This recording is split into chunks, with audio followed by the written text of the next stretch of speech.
आज हम लोग क्योटो प्रोटोकॉल के बारे में जानेंगे। क्योटो प्रोटोकॉल एक अंतर्राष्ट्रीय संधि थी जो कि जलवायु परिवर्तन के फलस्वरूप जो भी ग्लोबल वार्मिंग हो रही थी उसे रोकने के लिए, हमारे जो ग्रीन हाउस गैस हैं उनके उत्सर्जन को कम करने के लिए जितने भी विकसित देश और विकासशील देश थे उनको बाध्य करती है कि हम इस तरह के उत्सर्जन को कम करने का प्रयास करें, जिससे हमारा जो जलवायु परिवर्तन हो रहा है या जो घातक परिणाम सामने आ रहे हैं उनमें किसी भी प्रकार से कमी की जा सके। ये जो संधि थी ये 1997 में इसको अपनाया गया था और 2005 से इसको लागू कर दिया गया था। तो इसका जो मुख्य उद्देश्य था कि ग्लोबल वार्मिंग, जलवायु परिवर्तन से निपटने के लिए जो ग्रीन हाउस गैस का उत्सर्जन है, जिसमें CO2 का, मीथेन का उत्सर्जन है, इसको कैसे कम करना है, और इसके साथ साथ जितना भी मानव जनित जो भी ऐसे कारण हैं जो कि ग्लोबल वार्मिंग को बढ़ाते हैं उनको भी कम करने के लिए इसका प्रयास किया गया था। ये मुख्य रूप से 11 दिसंबर 1997 को जापान के क्योटो शहर में अपनाया गया था, चूंकि इसीलिए इसे हम लोग क्योटो प्रोटोकॉल के नाम से जानते हैं, जिसका मुख्य उद्देश्य सिर्फ ये था कि किसी भी तरह से जो भी अंधाधुंध विकास की दौड़ में हम आगे बढ़ रहे हैं और विकास की दौड़ में आगे बढ़ते बढ़ते हम अपने जलवायु को ध्यान नहीं दे पा रहे हैं, जलवायु परिवर्तन में जो परिवर्तन आ रहा है उसका घातक परिणाम हमें भुगतना पड़ेगा, उससे संबंधित थोड़ा सा जागरूकता रखें, थोड़ा सा ऐसा प्रयास करें जिससे प्रदूषण को नियंत्रित कर सके और किसी भी तरह से हम इसके उत्सर्जन को कम कर सकें। क्योटो प्रोटोकॉल ने संयुक्त राष्ट्र जलवायु परिचारक परिषद, जिसे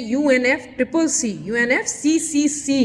को भी के नाम से भी जानते हैं, कि उस उद्देश्य को लागू किया था कि जिसमें वायुमंडल की जितनी ग्रीन हाउस गैस हैं उनको एक इतने स्तर तक कम करना जिससे वैश्विक तापमान जो वृद्धि हो रही है उसका जो भी जलवायु प्रणाली के साथ साथ खतरनाक मानव जनित हस्तक्षेप हो रहा है उसे हम रोक सकें, उसे हम कंट्रोल कर सकें। क्योटो प्रोटोकॉल में जो 7 ग्रीन हाउस गैस हैं ये उन पर लागू किया जाता है, जिसमें carbon dioxide, methane, nitrous oxide, chlorocarbon, nitrogen trifluoride और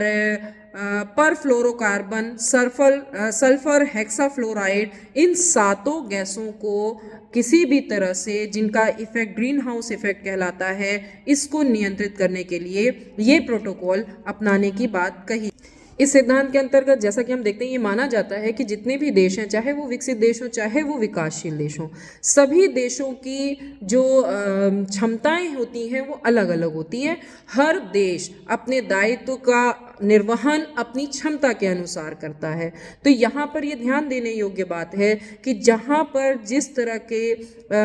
तरह के कंट्रोलिंग पावर है, जिस तरह की क्षमताएं उपलब्ध हैं, उसी तरह के उत्पादन को करने का प्रयास करना चाहिए और ये ध्यान रखना चाहिए कि इस तरह का उत्पादन किया जाए जिससे कम से कम गैसों का उत्सर्जन हो सके। और प्रदूषण को नियंत्रित करने का भी एक उपाय इसमें बताया गया था। एक सिद्धांत आया था प्रदूषण भुगतान सिद्धांत, जो कि प्रदूषण भुगतान सिद्धांत को भी ये सिद्धांत मानता है। और प्रदूषण भुगतान सिद्धांत ये कहता है कि एक व्यक्ति या संस्था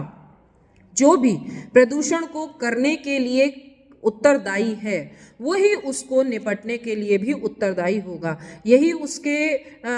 कर्तव्यों के अंतर्गत आता है कि अगर किसी व्यक्ति या संस्था के द्वारा या किसी विकास की दौड़ में जब हम आगे बढ़ने का प्रयास करते हैं और किसी भी प्रकार से हम प्रदूषण को बढ़ाते हैं तो उसी के ऊपर उसका क्लेम होगा जिसने प्रदूषण को बढ़ाने का काम किया है, उससे निपटने की भी जिम्मेदारी उसी संस्था या व्यक्ति की होगी। यह सिद्धांत क्योटो प्रोटोकॉल इसको भी मानता है और ये कहता है कि हमें इस प्रदूषण भुगतान सिद्धांत का भी ध्यान रखना चाहिए। इस प्रकार से हम देख सकते हैं कि यह एक अंतर्राष्ट्रीय समझौता है जिसका मुख्य उद्देश्य ग्रीन हाउस गैसों के उत्सर्जन को प्रतिबंधित करना या इसे धीरे धीरे करके कम करने का प्रयास करना है। भारत ने 2002 में क्योटो प्रोटोकॉल का समर्थन किया था और संयुक्त राज्य अमेरिका कभी भी इस क्योटो प्रोटोकॉल का समर्थन नहीं करता है। कनाडा ने 2012 में अपना समर्थन वापस ले लिया था। तो कई राष्ट्रों के बीच में इस प्रोटोकॉल, इस सिद्धांत को लेकर के विभिन्न मत हैं। कोई